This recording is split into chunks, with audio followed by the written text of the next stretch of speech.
Урматтуу мекендештер, саламатсыздарбы? Бүгүнкү 20 июнь 2020 жылга карата статистикалык маалымат берип кетейин. Жалпы республика боюнча бүгүнкү күнгө чейин 1981 бейтап айыгып ооруканадан чыгарылган. Өткөн сутка ичинде 20 бейтап ооруканадан чыгарылды.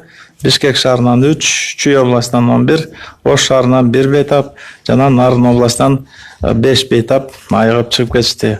Лабораториялык тастыктоолору жыйынтыктарын отрицательный болуп чыгып кетишти. Мындан тышкары үй карантинге чыгарылгандардын стационарлардан 82 киши которулду. Обсерваторлордан ошо Бишкек шаарынын четиндеги обсерватордан 77, Таластык ооруканасынан 5 ошо орнун белгилери жок формадагы табылгандардын ошо 82 кишиси ошо үй карантинге, ошо изоляцияга которулуп чыкты. Мындан тышкары жалпы сутка боюнча 5011 лабораториялык анализ жүргүзүлдү. Ушул 5011 киши текшерилди дегенди билдирет. Ошол лабораториялардын жыйынтыктары боюнча деген дагы республика боюнча бир сутканын ичинде 192 жаңы ушу COVID-19 жугузуп алган учурларды каттоого алып, мына бүгүнкү күндө Бишкек шаарында 94, Чүй областында 62, Ош шаарында 16, Ош областында 14, Ысык-Көл областында 2, Нарын областында 2 жана Талас областында 2 жаңы ушул табылган учурлар каттоого алынып, бүгүнкү күнү бизден медициналык көзөмөлгө алынгандыгын айтып кетем.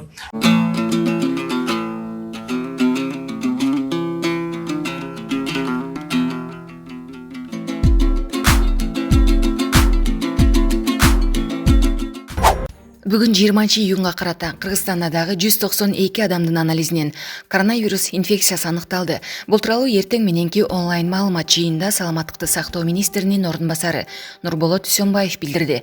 Анын айтымында Кыргызстанда коронавирус жуктургандардын жалпы саны 2981 адамга жетти. Акыркы суткада 20 бейтап сакайып, ооруканадан чыгарылган. Жаңы катталган бейтаптар Бишкек шаарында 94, Чүй облусунда 62, Ош шаарында 16, Ош облусунда 14, Ысык-Көл облусунда 2, Талас облусунда 2, Нарын облусунда 2. Булак баракелди. Бир сутка ичинде ооруканадан чыгарылгандардын саны 20 бейтап. Бишкек шаары 3, Чүй облусу 11, Ош шаары 1, Нарын облусу 5. Республика боюнча жалпы 1981 бейтап айыгып ооруканадан чыгарылды. Бир сутка ичинде өлкө боюнча 13 медициналык кызматкер коронавирус жуктуруп алганы аныкталды. Бишкек шаары 7, Чүй облусунда 5, Ош шаары 1, ал эми стационарлардан сутка ичинде 1 медкызматкер айыгып чыгарылды. Жалпысынан республика боюнча COVID-19 диагнозу менен медициналык кызматкерлер арасында 546 учур катталды. Алардын ичинен 382 медкызматкер стационарлардан айыгып чыккан. Өткөн сутка ичинде 3 бейтап COVID-19 инфекциясынан каза болду. Ош облустар аралык ооруканасынан 1 аял киши 1961 жылкы, Кара Суу районунан 1 эркек киши 1959 жылкы, Түп аймактык ооруканасынан 1 эркек киши 1958 жылкы. Жалпы каза болгондордун саны 35 кишини түздү.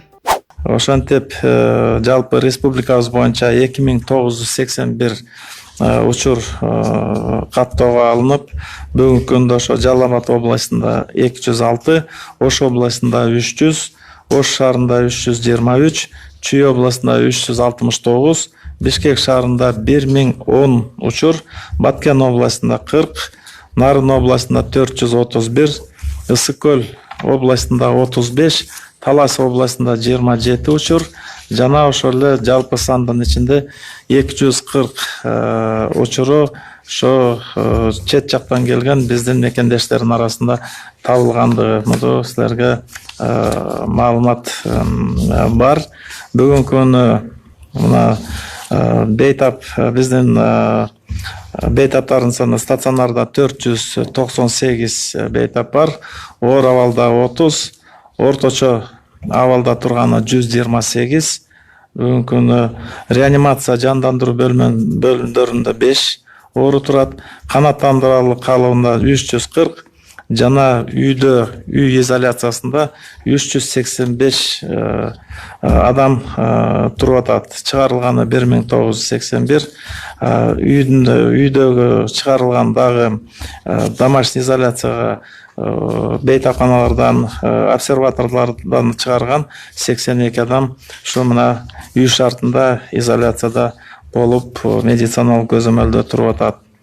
Бүгүнкү күнү ушу каза болгондордун саны 35ке жетип отурат.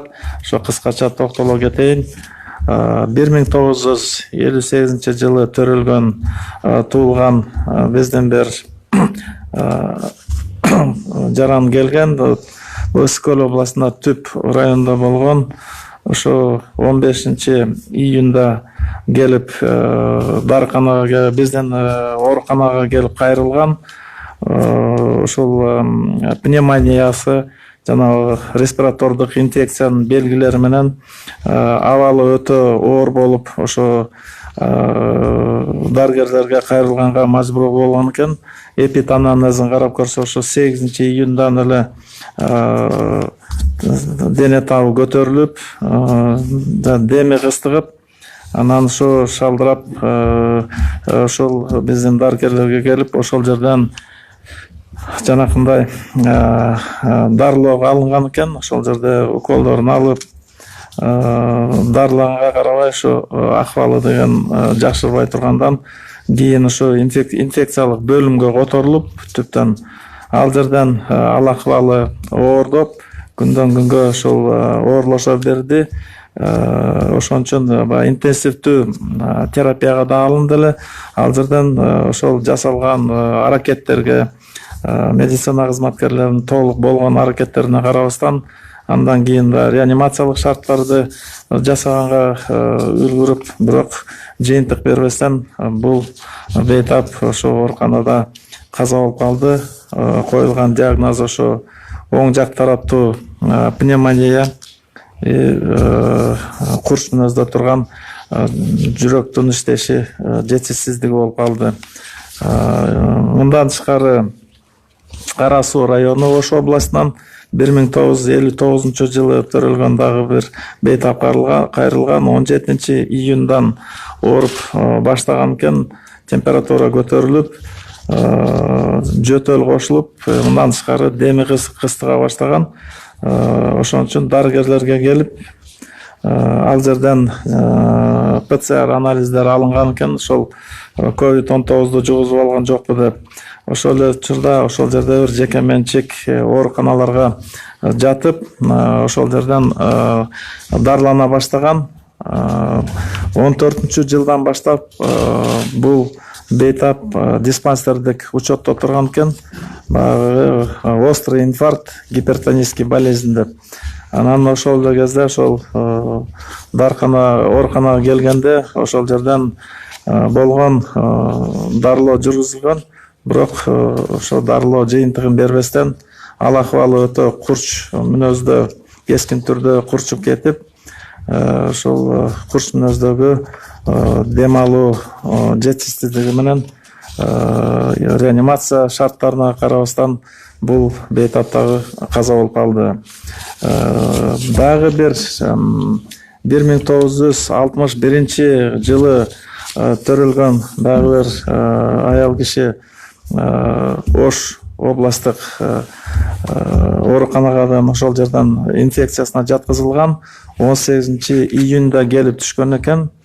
Ошол кезде диагноз келгенде коюлганы өтө курч мүнөздө өтүп аткан коронавирустук инфекция. Эки тараптуу пневмония болуп калган. Мындан тышкары жанагындай дем алуу жетишсиздиги 3-4 степенге барып, мындан тышкары ошол ар кандай синдромдор кошулуп калган. ОРДС, ДВС деген синдромдор болгон экен. Келгенде деген ошо дене табы көтөрүлүп, жалпы шалдыроо болуп, ошол аппетит жок, жанагындай тошнота, ошол жерде бөйрөк дагы туштары ооруп, анан жанакындай кыймыл аракеттери дагы аябай начарлап калган. Бул кийин сурамжылоо учурунда деген такталганда ушу 9 күндөн ашык ушул айтылып келген симптомдор менен жаткан, самолечение жасап, өз алдынча дарылоону дагы аракет кылган экен. Ушул жерде антибиотиктерден бир нече түрүн, мындан тышкары дене табын түшүрө турган дары-дармектерден болуп, ошол эле учурда ал акыбалы деген аябай начарлап, күчөнүп берген. Мындан тышкары анан алып келип, жанакындай биздин скорыйды чакырып, ошол жерге кайрылганда, ошол ковид болуп калбасын деп, дагы подозрение калып туруп, Ош областтык больницага которулган. Кийин сурамжылап анамнез чогултуп келгенде, ошо кийинки жылдары гипертонический болезнь деп, ошо кан басымы аябай бийик болуп, ошо диспансердик учетто турган экен, дайыма ошо дарыланып турган экен, бирок кийинки кезде мына COVID-19 кошулуп ошо жугузуп алган экен. Кайсы жерден жугузуп алганын дагы ошо айта алган жок дейт. Анан болгон аракеттер көрүлгөн экен, дарылоонун бардык мүмкүнчүлүктөрү кошулган. Ошого карабастан мына бул бейтаптагы ошо реанимация шарттарына карабастан ошо кийинки кезде полиорганный жанакындай недостаточность деп органдар отказ берип, мына бүгүнкү күндө бул коронавирустук инфекциядан дагы көз жумду. Саламаттык сактоо министрлиги ушул жакындарына жана булардын туугандарына ушу терең кайгыруу менен көңүл айтабыз. Кийинки кезде мына өзүңүздөр көрүп атасыздар, жалпы улам чыгып аткан учурлардын саны көбөйүп келатат. Бул дагы ошол бул коронавирустук инфекциянын деген эпидемиялык процесси өрчүп аткандыгын айгинелей баштады. Толугу менен деген 4-5 айдан бери бек кармап келаткан учур болгон. Кийинки кезде мына өзүбүздүн жарандарга коюп, мынакей тартипти сактагыла деп, биз ошол шарттар менен дагы жанакындай штаттык режимге өтүүнү пландашылып, мына бүгүн ишке ашырылып жатат. Дагы бир сураныч, ошол мына көбөйүп келатат процесс, эпидемиологиялык абалда курчуй баштады. Ошого да бир көңүл бурсаңыздар, болгон аракеттерди чогуу жасайлы. Ошол берилген санитардык, эпидемиологиялык ошол биздин тартипти сактап, ушуга да бир чогуу аракет кылбасак, мына бүгүнкү күнү моракинде кейиштүү, кайгылуу маалыматтарды да бергенге туура келип атат. Бүгүнкү күндө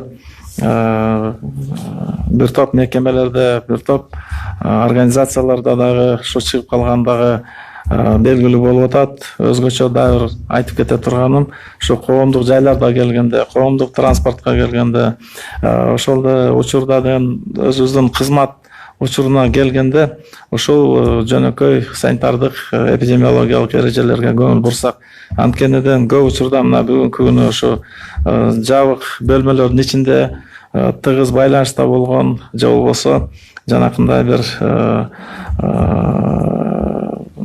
мындай аянты аз болгон бөлмөлөргө келип чогулгандан закрытое пространство дейт, ошондон чебердешибиз керек болуп атат. Ошол эле учурда жөнөкөй гигиеналык шарттарды да карашыбыз керек. Санитайзерлер бар, антисептиктер туруп атат.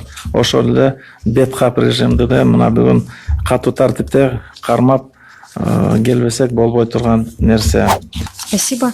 Эми кээ тактоочу суроолорго өтсөк, жогорку кеңештин пресс кызматынын жетекчисинде коронавирус аныкталды. Эми башка депутаттар дагы текшерилеби? Бул маселеде андай караш керек. Эпидемиологиялык иликтөөлөр жүрүп атат. Эпидемиологик адистер ал жерде толук жумуштарын жасашат. Ошол жерде контактта болгон, эгерде жанакындай жуга турган шарттар бар болуп турганса, ошол жерде чечим кабылданып, тийиштүү адамдарды биз контакт катары лабораториялык тесттөөлөрдүн баарын жүргүзөбүз. Жалпыга маалымдоо каражаттарында депутат Нурдиновдо коронавирус аныкталганы тууралуу маалымат жарыяланган. Ошондо коронавирус бир эле депутатта аныкталдыбы?